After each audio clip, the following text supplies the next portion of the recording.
नमस्कार शेतकरी मित्रांनो, स्वागत आहे तुमचं DSP goat farm Beed YouTube चॅनलमध्ये. मित्रांनो बघा, आपण वारंवार दाखवत असतो सुबाबळ, त्याची कटिंग चालू आहे आता आपले.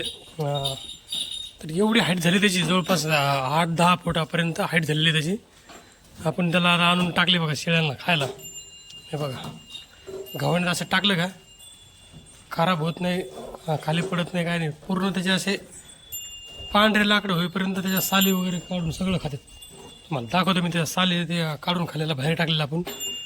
हे बघा असा मस्त. आता याचे 2 तुकडे करून आणले बरं का, एवढंसं लांबट नाही. तर आपण डबल तुकडा मारून आणलं आहे, कारण ते जास्त हाईट झाल्यामुळं परत गव्हाण जवळपास 7 फुटाची गव्हाण आहे, पण त्याच्यात ते बसत नाही, त्यामुळे अर्धा तुकडा करून आणायला लागतो. 10 फूट तर आरामात त्याची हाईट झालेली आहे बघा. 10 फूट आरामात हाईट झालेली त्याची. हे बघा, आपण आता काय जे कडोळ ते केलं ते कापणीचं कडोळ आता जे डबल कापणी येतं त्याचं आता संपत आलेलं आहे. जे दुसरं आपलं जे रेग्युलर कडोळ असतं का ते आता राहिलेलं आहे. मका आणि आपलं ते आपण जे रेड नेपियर ते आणलं होतं का, एक मिनिट तुम्हाला दाखवतो बघा. हे बघा, आपल्या आता बऱ्यापैकी ठोबं झाले, तर आपल्याला ते जास्त उपलब्ध नाही झाल्यामुळे आपण एकच सरी लावली होती. तर त्याची आपल्याला आता ठोंब तयार झाले की आपल्याला त्याचे हे करून घ्यायचे, परत त्याचं बियाणं वाढवायचं. मग त्याच्या कांड्या लावून परत आपल्याला त्याला वाढून घेऊ, कारण आपल्याला ते जास्त भेटलं नव्हतं ना. होतं पण जास्त लांब होतं ते, आपल्याला कामाच्या दिवसांनी काही जास्त आणलं झालं नाही. हे बघा, तर अशा प्रकारे हे शेळ्याचं चारा नियोजन असते. आता हे बघा, आपण बाजूने असा पत्रा लावून परत ग्रीन नेट जे असते ना, हिरवं कापड ते सगळीकडून असं लावून घेतलं, जेणेकरून आपल्या पावसाचे वसाडे वगैरे आपल्या फार्ममध्ये येणार नाहीत. हे बघा, आपण जे बघा आता पलीकडचे चारा वगैरे स्टोअर ठेवला होता का, चारा आता बऱ्यापैकी कमी झालेला आहे बघा. पावसात राहिलं अजून, पण बऱ्यापैकी कमी झालेलं आहे. हे बघा, 200 बाटू कडबा असन आणि 4-5 बोटं राहिलेत. हे बघा, असं लहान काढायला स्वतंत्र कप्पा पाहिजे, आणि असं थोडं थोडं सगळ्याचे 2-2 ढगळे असे.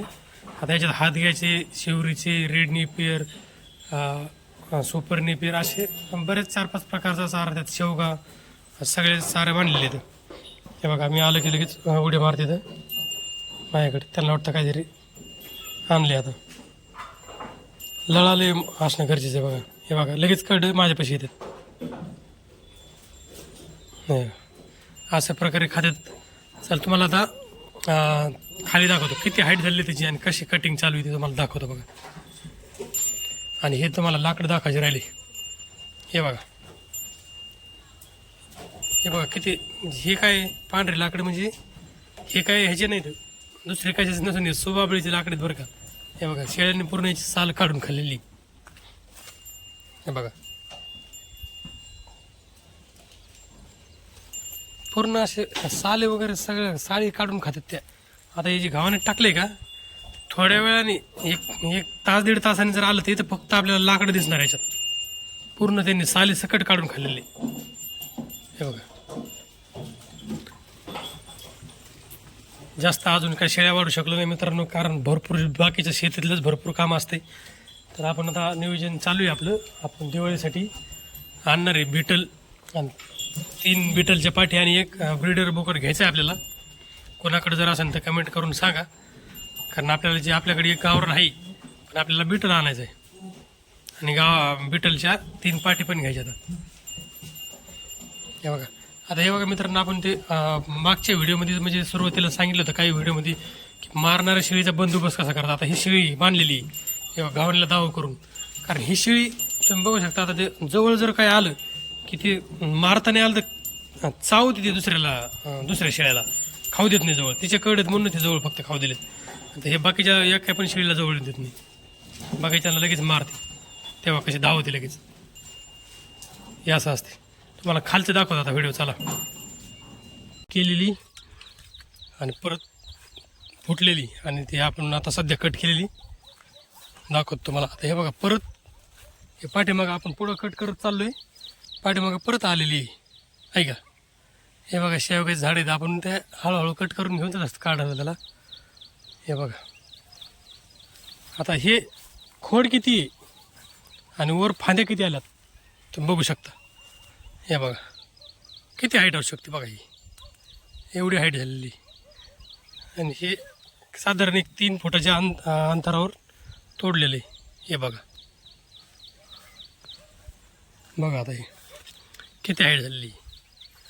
आणि एकदा कटिंग केलं का त्याची हाईट किती वाढू, त्याचं खोड मोठं होत नाही. एकदा कट केलं की खोड छोटंच राहते, बाकीचे सारखं नाही. आता जेवढे फांद्यावर गेलं म्हणजे खाली खोड मोठं होते. आता हे बघा केवढ्या काड्यात आहे, केवढ्या काड्या आता हे बघा, पण वर फांद्या केवढ्या लागल्या त्याला. याचं असंच आहे. आता हे बघा खोड किती आहे साधारण. हे बघा आता माझ्या गुडघ्याच्या थोडं वर आहे इथून, आणि इथूनचे हाईट बघा आता कुठपर्यंत आहे वर. हे बघा किती बी मागं जरी आलं तरी पूर्ण कॅमेऱ्यात बसू शकत नाही, कारण ते हाईट 10 फूट आहे. हे बघा मित्रांनो, पाण्याची काय अडचण राहिलेली नाही, आपल्याकडे पाऊस भरपूर झालेला आहे. चला तुम्हाला आता विहीर दाखवतो. बघा विहीर आपली फुल भरलेली आहे. हातगा शेवगा ते असं भरपूर लावलेलं आहे. तुम्हाला हातग्याची आणि शिवरीची लाईन दाखवतो, ती दाखवायची राहिली आहे. त्याच्या अगोदर आपण आता आलो ते विहिरीजवळ, आपण विहीर बघून घेऊ. हे बघा विहिरीच्या होती पण एवढा चारा झाला आहे, चाऱ्याची कमी राहिलेली नाही. आता फक्त आपल्याकडं प्राण्याची कमी आहे आणि माणसाची कमी आहे, कारण पूर्ण एवढं आपल्याला हँडल होत नाही एकट्याला. हे बघा हे चारा एवढं विहिरी भोवताली सुद्धा मी ते बी फेकलं होतं ना सुबाबळीचं, ते बघा काही सदरीवर विहिरीच्या सदरीवर सुद्धा उगली एवढं झाले. 10-10, 12-12 फूटपर्यंत हाईट गेली. हे कट करून नेलं परत फुटले आणि विहीर फुल भरलेली बघू शकता तुम्ही. पाण्याची काय कमी राहिलेली नाही.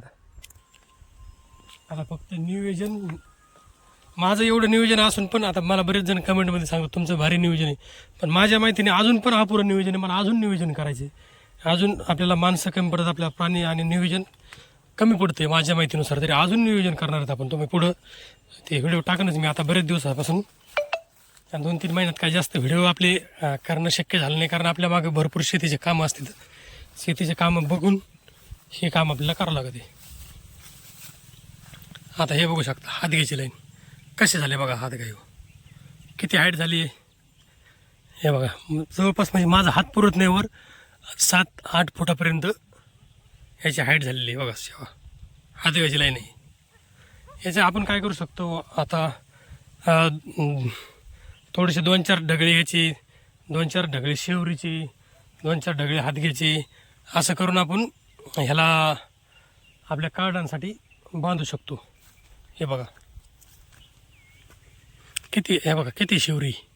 ही शिवरीची जवळपास हाईट 10 फूट गेलेली, वर हात करणं बी शक्य नाही एवढी हाईट. हे बघा ह्याच्यामध्ये जे अंतर आहे त्याच्यात आपण आता आपण ते बियाणाचा ठेपा लावलेला आहे. आपलं ते कॉन्टॅक्ट झाले ते आपल्याला देणार आहेत कांडी गवत. हे आता मिरच्या आहेत, तोपर्यंत मिरच्याला आपल्याला या सरीत नेम मध्यभागी ते आपण टोकन करणार आहेत. आणि जे आपलं कापणीचं कडळ तुम्हाला म्हणलं होतं मगाशी, हे बघा आपण पाठीमागून, हे पलीकडलं साधं कडळ आहे, पण इथं आपण 2-3 सरी टाकली होती. हे बघा पाठीमागून कापत पुढं आलो तर मागून परत ते जवळपास 1-1, 2-2 फुटापर्यंत आले. इकडे जसं पुढं कापत जातो तसं छोटं छोटं हे बघा पुढच्या कडेपर्यंत अजून फुटायचं बाकी. हे बघा इकडं चारा भरपूर आहे, चाऱ्याचं काही अडचण नाही राहिली. आता एकदम किती कमी चारा आहे. आता चारा टाकावं कोणी एवढी पंचायत झाली. चाराचं काय सध्या किती का चारा आहे, प्राणीच घेणं व्हाय ना आपल्याला, कामं भरपूर असल्यामुळे. तर मित्रांनो हे बघा आपले सुबाबळ ते इकडून दाखवतो तुम्हाला. भरपूर अशी परत फुटवे किती झालेले बघा,